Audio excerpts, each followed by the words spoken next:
Um, I'm excited to talk to you guys about this today. It's an important topic, and this is designed to be an interactive session. So this hopefully is going to wake up everybody. Everybody has a mug full of something, as David said. It could be coffee, it could be an alternative beverage. There's no way of knowing over Zoom. I'm going to share my screen here, and hopefully today we're going to make some technology work to make this an interactive session. I'll give you a bit of a rundown of how the session is going to work. We're going to talk a little bit about the concept, about the why of why I think this is important that we talk about with you, our rural preceptors. We're going to do some polls, get some interactivity going, and then we're going to move into breakout rooms for about 10 minutes, 15 minutes maybe if we have the time. And I'm hoping that will give the opportunity for all of you to interact with each other, really kind of solidify what you think about these ideas, and then we'll bring them back to the large group at the end. So this is imagining the future of rural medical education. This is a focus group activity, so we're going to kind of try to focus group this a little bit today, maybe try to have some real live takeaways that we can action after this session. And I'm Aaron Johnston. I'm the Associate Dean of DLRI here at the Cummings School of Medicine. As David mentioned, I work as an emergency doctor. So, as I was saying at the beginning of the conference, this is a little bit of a break from me today, too, from the grind of clinical activities, which have been a bit overwhelming lately, to be honest, and I think difficult for people. In terms of disclosures, I work for the university. I get paid a stipend for my role as associate dean. Most of my income is derived as a fee-for-service emergency doc. I also chair the section of teachers for the College of Family Physicians of Canada, and that's a volunteer position. I don't get paid for that, but they do pay my registration for cabin fever, and so, or not for cabin fever, for Family Medicine Forum and a few other things like that. And then I'm a co-PI on a $10,000 educational research grant called the Human Libraries Project. I don't anticipate any of those will influence me unduly today. Okay, so number one, this is just to warm us up, get us used to doing the polls. I'll get you, this is called Poll EV. So you can either go to the website at the top there, which is pollev.com/AaronJ882, or you can use the text on your phone. And I'll give everyone a chance to do that. And then you can say, what is your best activity on a beautiful autumn day, just like this one? It looks like it's going to be a beautiful day all across Southern Alberta today. Is it a stroll in the outdoors, a hike on a mountaintop, curling up with a great book, hanging out at SAPs with friends, or is it something else totally? Some people are choosing hanging out with SAPs with friends. Remember that a stroll in the outdoors and hanging out with SAPs with friends used to both be possible at the same time when we were in Waterton. It's harder virtually, but it is coming again in the future, I think.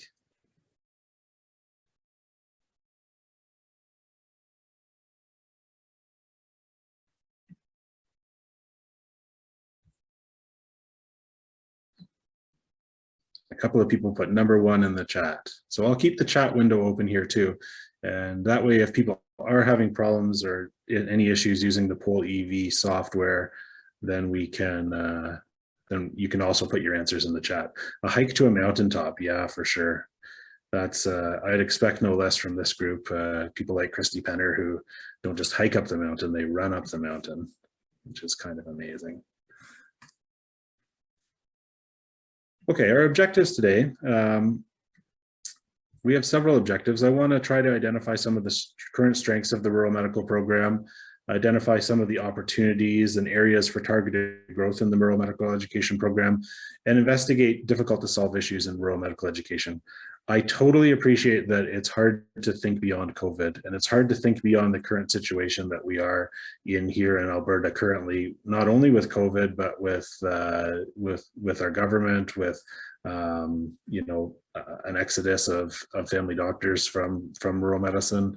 And it's a challenging time, and it can be hard to think into the future, but I am going to challenge us a little bit to try to think, we will think in the moment, but also today we'll try to a little bit think into the future and think not only what's possible right now, but what might be possible in the future.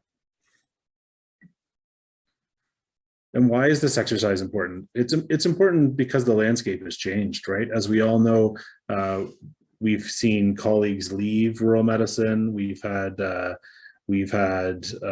changes in terms of how people are paid in rural medicine, which can impact education.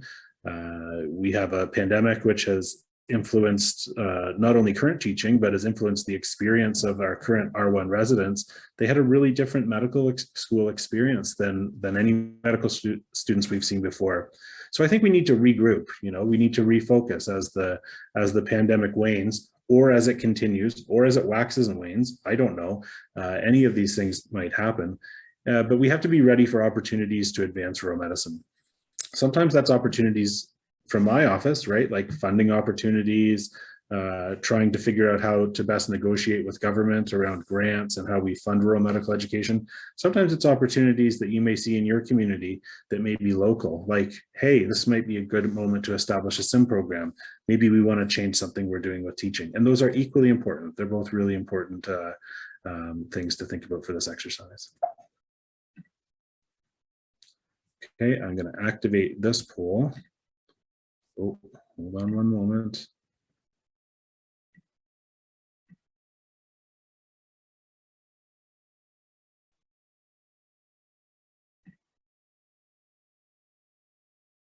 Okay, so what word would you use to describe rural medicine in Alberta right now? So you can use the Poll EV software. You can text a word, or you can, if that's not working for you, you can put a word in the chat. Okay, starting to see some of those words come in.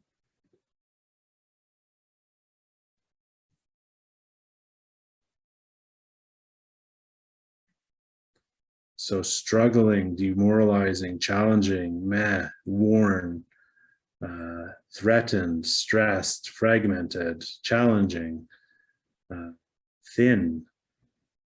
So lots of exactly what I expected would come up in the chat here. A lot of words that express just how difficult the job is right now. And we recognize that exasperating, that's a great word. And demoralizing, we're seeing a lot of demoralizings. The more people who put demoralizing, the bigger that word gets. But people are demoralized. And when I've been talking to people, our rural teachers, dedicated people who've taught for years, one of the things that scares me a little bit is, we saw just around the onset of the pandemic, we saw an exodus of some rural doctors in communities around the contract negotiations and the lack of a contract. And then things have not stabilized, but maybe slowed down a little bit in terms of leaving. But when I'm talking to people, I'm hearing a lot, when this is all over, I'm going to really take stock. I'm going to regroup. I might change my job. I might do something different in my life. And that's important for us to know, because I think, I've tried to reflect that at the university and the government, because there's another view in the government and the university that when we come out the other side of this, things will go back to normal. People will feel well again. And I think that's actually not true. I think, unfortunately, we have to recognize that for our preceptors, for rural doctors, these feelings, demoralizing, struggling, challenging, threatened, these are feelings that are long lasting, and they're unlikely to just dissipate as the pandemic dissipates. So thanks for sharing that. Those are really important points. What are we trying to do in rural medical education? This is what I always reflect back at the university. What should we be doing? We're called to do so many things. Are we trying to produce researchers? Are we trying to produce urban docs? Are we trying to produce rural docs? We're trying to do a lot of things. But in general, at a medical school, we should be training a medical class that kind of looks like the population it serves and goes on to practice the types of medicine and in the locations that the population needs. And that's kind of the high arching goal that we set in our office. We're only part of the university, obviously, but that's what we advocate for at the university. And we'll talk a little bit as we go on here about what's advocacy and what's in our control. But this is what we advocate for. When we're admitting people to medical school, when we're training them through medical school, when we're training them through residency, when we're helping them to transition from being a learner to being a practicing doctor, ideally, all that whole process is a reflection of the population, a reflection of what the population looks like in terms of diversity of lots of things, including locational diversity of background or origin of our students and residents, but also that those people take on the roles that are needed in society, that those people have a willingness and also an aptitude to take on jobs that are needed, not just to say, I want to be an orthopedic surgeon in a center that has 25% too many orthopedic surgeons, but to say, I want to be a doctor that can meet a societal need. So that service orientation that we sometimes talk about as being predictive in our applicants to medical school of people willing to consider rural careers.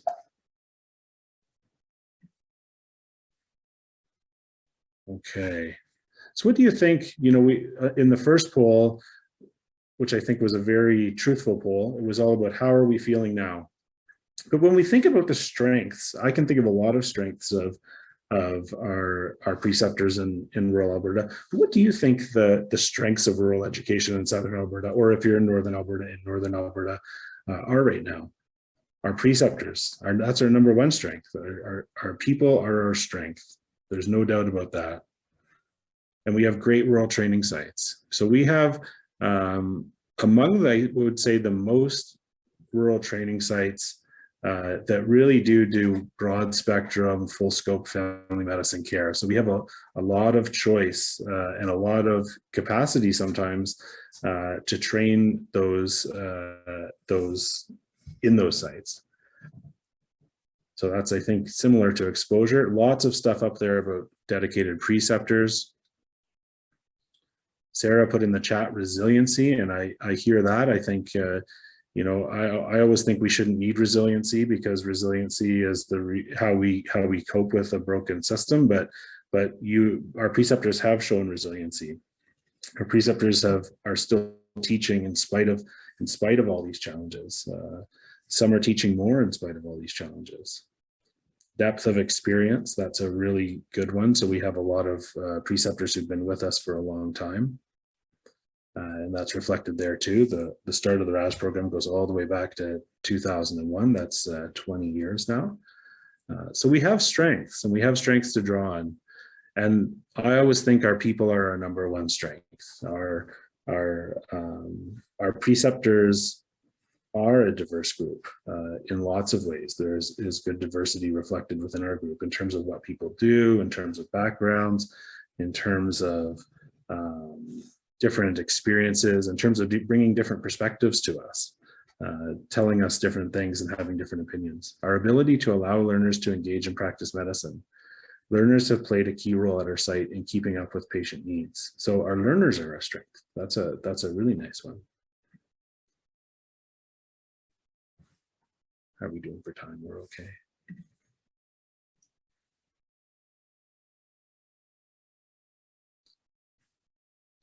So what does it look like when we put that together with medical students and residents? And what would it look like in the future if we had a medical school that was really, that had on its priority list that idea that there's a need or an obligation to serve society in terms of rural society, and reflect that in a real way at the medical school? So DLRI, to be honest with you, is a small office. We have a great team here in DLRI. I work with amazing people. I get to work with all of you and see you all from time to time through the year. But we're a small team compared to a lot of teams. And that may not actually be in keeping with the magnitude of the need in rural Alberta. I don't think it is. So what would it look like if a school was really oriented towards providing for the rural area that it serves? And there's lessons, right? Like there are schools in Canada, like NOSM and Memorial, that have really emphasized this. We have lessons from overseas. You know, the rural experiences in Australia can inform us. And it looks like not just the recruiting and development of amazing preceptors, which we've done a great job at, but other things too, like who do we select for the medical school? What are the skill sets, values, and beliefs that we can look at in incoming students that predict successful rural careers? Ensuring rural job opportunities, thinking about that transition from being a learner to being a practicing doctor, and ensuring that those are aligned. So we're not graduating a general surgeon who wants to do work in a rural or regional center and telling them there's no job and having them move over one province over, which has happened many times.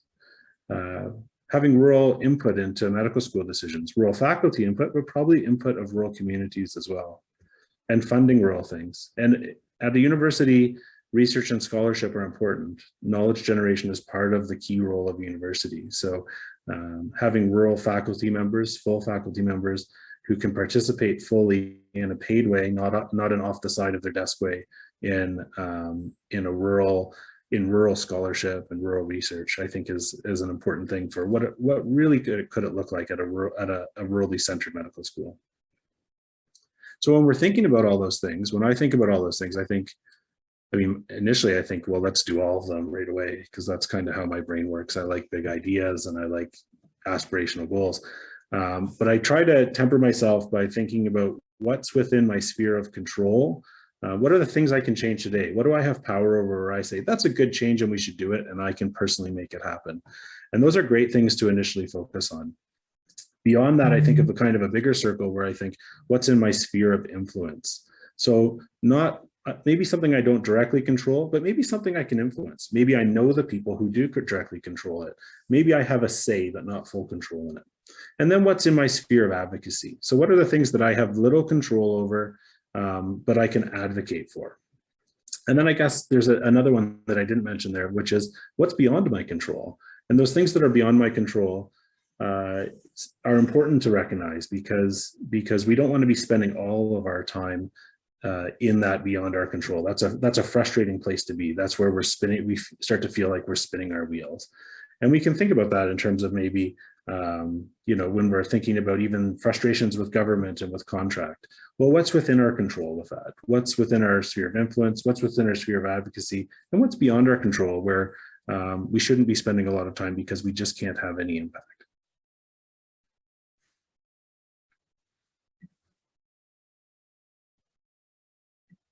So just before we go into some breakout groups here, I want to, I'm just going to check the time.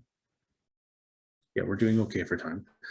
So just before we go into breakout groups here, I just want to ask this one last question, which is, what are the most important either gaps or challenges that you see right now in rural medical education?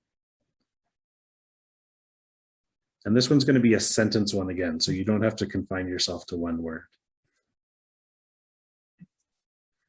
Lack of understanding and knowledge on how different rural medicine and rural medical education are compared to anything rural. The number of learners planning to subspecialize in FM. So that idea that people aren't thinking about generalism, but are thinking about niche practice. Urban. So urban in and of itself being a challenge. I think that's a good one. How do we deliver the same content during a pandemic? How do we pivot? Yes, I think that's important. We've pivoted a bit, but we probably haven't pivoted entirely. Lack of understanding and knowledge on how different rural medicine and rural medical education is compared to anything urban. So a lot of this like urbanism idea, and I think that's a big one. And there are a couple of terms that I think are important there. One of them is geographic narcissism, and that's the idea that the urban centers view of rural centers is a view of it being devoid or missing something rather than having innate strengths. And that's an important thing to know. That's something I encounter at a lot of meetings where people say, well, the same probably is true in rural, but maybe a little bit less, or something like that. And you think, we have no data. We didn't ask anyone from a rural background, so we don't honestly know that. We don't know what the rural experience is like until we take the time to understand it and ask. The output, oh, sorry, I lost track there. A gap to bridge is collaboration between healthcare providers, doctors, nurses, community, and allied health.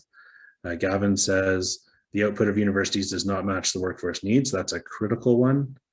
the lack of acceptance that rural medicine is real medicine, right? And those who practice rural medicine, we hear again and again that dichotomous two sides of the same coin, where people say, I can't believe that people do this breadth of practice. And sometimes they can't believe it. It's so broad. How could it possibly be done? And so they view it because of that as deficient, because they can't view themselves inside that role, even though it's an amazing role. Lack of opportunities and effectiveness of opportunities to increase awareness of the needs of rural medicine at all kinds of levels. Financial penalization of being slowed down by learners in fee-for-service landscape. Totally agree with that one. Lack of understanding and knowledge on how different rural medicine and rural medical, I've already said that one. Okay, so we have a lot there. There's a lot there already for us to think about. Oh no, what have I done? Okay. Whew. I couldn't get through it without some kind of a technology glitch. So we're going to go into two breakout groups here, and I will go with one of the groups and David will go with the other. And what we're hoping is that you will turn on your mic or turn on your mic and your camera, and we can have a conversation about some of these challenges and some of the opportunities. And for each of them, as you're thinking of them, I want you to think about and vocalize to the group, is this something where either you personally or as a rural group, where rural controls the change? Or is it something where we could influence the change? Or is it something where this is an advocacy position? Because who does what and where responsibility lies changes with each of those three things, I think. So that's what I'm going to ask to do. I'll ask Jessica to put us into groups, everybody. I'll just open the floor to start with. Does anybody have anything that they want to share that they took away from their groups around things that are particularly important as we move towards the future of rural medicine, or about challenges that are particularly important for us to be aware of? Or about particular roles, like what's in our control, what can we change today, what can we influence, or what can we advocate for? I love Kara's comment that we can control our own attitudes and local culture. So thank you, Kara. That was very, very insightful. Yeah, that was a really good comment. We heard in our group, we heard a lot about we can control how we behave, what kind of language we use with each other and with learners. And Rick dropped an excellent pearl on us. I don't want to steal it from him. Maybe Rick will tell us that pearl. Well, we were talking about burnout and like too. So through CAPE, I attended that online, and they said, if you can't be happy, be kind. So that sometimes is hard, because we've gone through, let's be honest, we've been through a terrible 18 months. I mean, society's been through a terrible 18 months. I mean, physicians aren't the only ones that are suffering.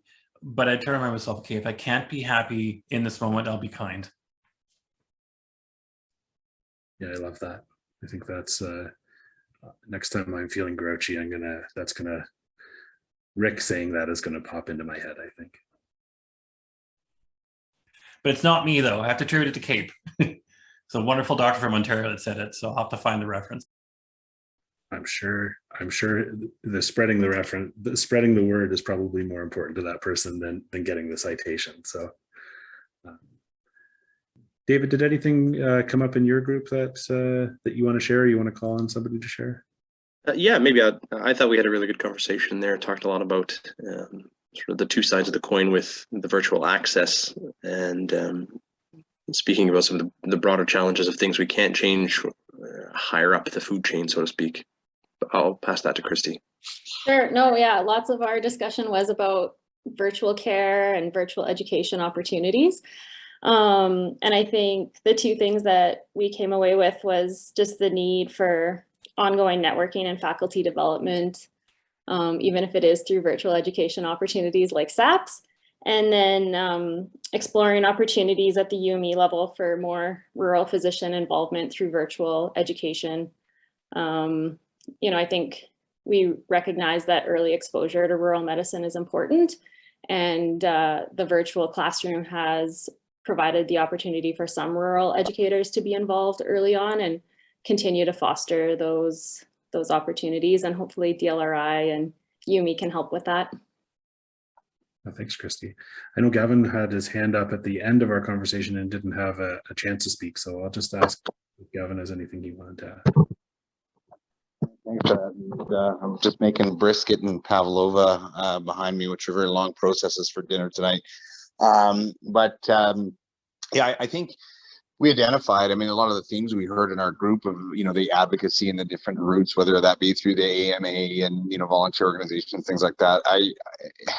And thinking about the things that we should have more control over, the lack of, a rural voice at the table for a lot of educational circles is disappointing. And I mean, I know I've brought this up ad nauseum, and I brought this up at the RTC, or Residency Training Committee meeting recently, but the fact that you have an entire residency training committee that doesn't have any rural physicians on it is very odd to me. That it's like having general surgeons run an obstetrical program. I think it's maybe the universities just don't feel that rural docs can be involved. I mean, I know, I'm preaching to the converted, right? Because everybody who's given up their Saturday morning, I know you are the ones that are involved, but just, for folks like you, Aaron, or people that have influence within those spheres to listen, like this cannot continue, that the rural voices aren't represented appropriately around the table, like, especially when it comes to something so basic as training our future colleagues. A very good point, Gavin. That's an interesting one to try to seat within for each of us. Where does that live? Is that within our control, our influence, or our advocacy? I think if you had asked me when I started the job, I would have thought that was within our control, and maybe I see it like after hitting my head against this wall for a while too. I do feel like maybe some of this in terms of how rural is involved in leadership decisions and committee work actually structurally has issues. So there's a real advocacy piece there too, I see. So thank you for sharing. I see that we're into the last minute of our time today. And I want people to be able to take a break between sessions because it is Saturday morning, and I know that some of us have brisket to cook. So I want to make sure that that's not impaired. I want to thank each of you for participating today. It was an interesting conversation. Hopefully this was a little bit interactive and got people a little bit more awake. It's always nice to see each other's faces. So I certainly appreciated being in the small group there and getting to chat on a more one-on-one basis with some of you. I do want to say as we close out, it's one of the things that's most important to me, and I think really came through here, is that our strength is our people, and our strength is you, is all the people who've taken a Saturday morning to say education is so important to me that I'm willing to spend my Saturday morning interacting with my colleagues and trying to make myself the best teacher that I can be. Of all of our strengths, that is the most important one. In the DLRI office, I think our strength is our people too. It's the people in those roles who are doing that administrative work to try to make this actually work operationally on the ground. There's a lot that we can do in terms of influencing and advocacy. We had a couple of things, like personal things where we can influence ourselves, the language that we use, thinking about kindness when we're frustrated, we're burned out. So I think there's a lot to take away from this talk. I made a lot of notes as I was speaking today, so I'm going to go back to those and hopefully that'll influence me in terms of how we go forward in DLRI. So thank you very much for your participation today. It was really useful. I hope that you found it useful too. And with that, I think we're going to go into a 10-minute break,